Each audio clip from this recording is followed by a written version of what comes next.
worldwide. I'm going to come in and weigh in on a little bit of NBA news. Let me weigh in on it. I haven't seen the game from last night yet. Told you I'm a league passer, so I take my time and watch a lot of b-ball. That's just the way that goes.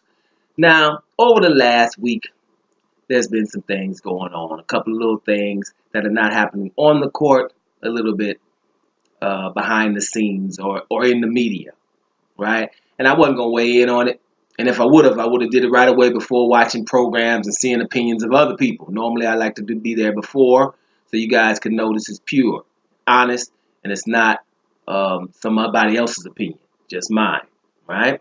So you've had a little argument with LeBron James and Charles Barkley. Now, everybody knows Charles Barkley he's not a commentator, but he has shows and he gets paid for his opinion. And we all know that LeBron James is the baddest dude on the basketball court for the last 4 or 5 years, period. Right? So, the argument was, LeBron has come out and he's been a little irked lately. His team losing a few games, and he's been saying openly, with an attitude, un-LeBron like, look, we need a point guard. We need an effing point guard. We need some things, right? And people, asked Barkley what his opinion was on the show inside the NBA, and Barkley said, he thinks it's whiny, and he thinks that, hey man, why don't you compete, with what you got, right? And so the obvious question, LeBron, heard that, and LeBron went off and said some things that didn't even have to do with basketball no more, about Barkley's past, about, throwing somebody through the window or spitting on a fan or stuff like that Barkley did. Back in the day, Barkley was like, I'm not no role model, stuff like that. So LeBron brought all that up. So the question is like, well, who's right here, right? And, my opinion hasn't changed. My opinion hasn't changed. My opinion is this. It's a generation gap, first of all, right? It's a generation gap, first of all. And Charles Barkley's opinion is just simple.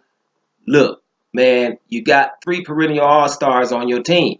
You are the NBA champion as we speak. You just took Golden State down, right? You got enough stuff there. What else do you want, right? Your team is good enough. You're going to win the East anyway. And, it's good enough. So compete with what you got, right? Just make it work. And then, and he goes back, Barkley, back in the day, some people, you stay at a team, you didn't even go to other teams, stuff like that. So it's a generation gap in this aspect, right? And Barkley gonna spit it how it is, how he thinks. Forget all of being politically correct. Now LeBron, on the other hand, he's been criticized over the years a lot, right? And he's taken the high road most of the time. At some point, you get sick of it. It's simple as that. He's just like, I'm not taking this no more. I'm coming at somebody. I'm sick of it right now because he's irked about his team. And another thing, LeBron is not trying to just play and make the playoffs. Man's 32 years old, which he told his management. He's 32 years old, and we got to make this happen now. And look at the moves Golden State has made, right? I'm pretty sure he's looking at what Golden State is doing in San Antonio and thinking he probably can't beat these guys in the playoff, right? Or in the finals. And that's why he's in panic mode, right? So you can kind of understand both of these guys. I just think, sometimes, handle that behind the scenes. Barkley, if you're going to have thin skin, then you don't need to be watching inside the NBA because he's gonna spit it correctly. He's gonna spit it straight up. I think LeBron should win with what he's got. But the NBA is also a problem. If you're not gonna let Chris Paul go to the Lakers a few years ago when the Lakers were whack anyway, well, why are you gonna let Kevin Durant go to a team that just won 73 games? The most in the history of the game in cruise control, I might add. You know what I mean? So those are the things. The NBA, you need to check this because you got LeBron, got 2 All-Stars on the team, so that's 3 and want some more. Instead of, hey, let's spread the love so we can have parity in the league and everybody can win a little something. So everybody in this case is right. I just think what has happened is Like I said, LeBron is sick of it. And you don't ask Charles Barkley nothing if you don't want to hear the truth. So basically, when it comes to this, I think they both are right, and I think they're going to squash that. An All-Star weekend, they're going to meet, and they're going to squash that. It's just, LeBron was a little irked, and Barkley spit the truth.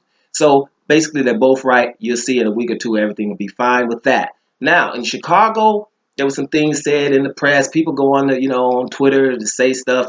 Basically, your boy Butler and Dwayne Wade was, hoping that people, give a little bit more, right? And then the practice squad was like, well, Wade, you need to get in training.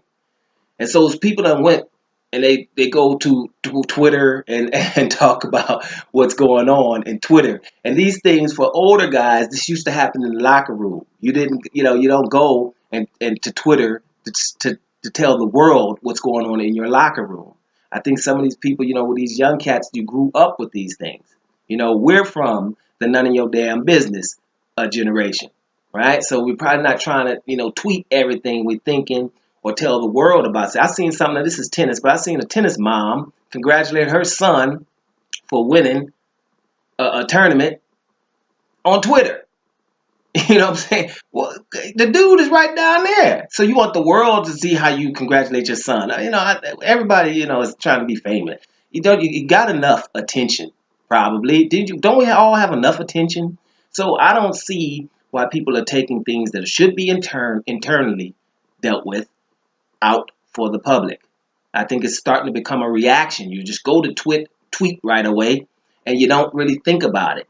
Twitter should be a good thing when it takes 7 days at least for your tweet to get out there. So you got 7 days to think about, did you really want that out there? Because you're impulsive, you write something and then it's out there forever, right? So I just think it's a combination of that. Chicago take care of that internally, which I heard they have, because Rajon Rondo stood up for the second squad, the bench players, because that's who he's playing with.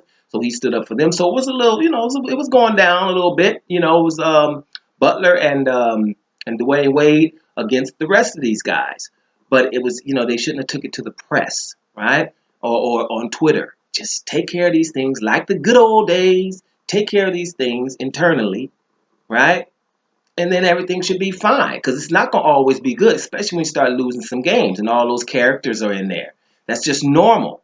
But it gets a little bit, escalated because it's been in the press or everybody's seeing what's going on.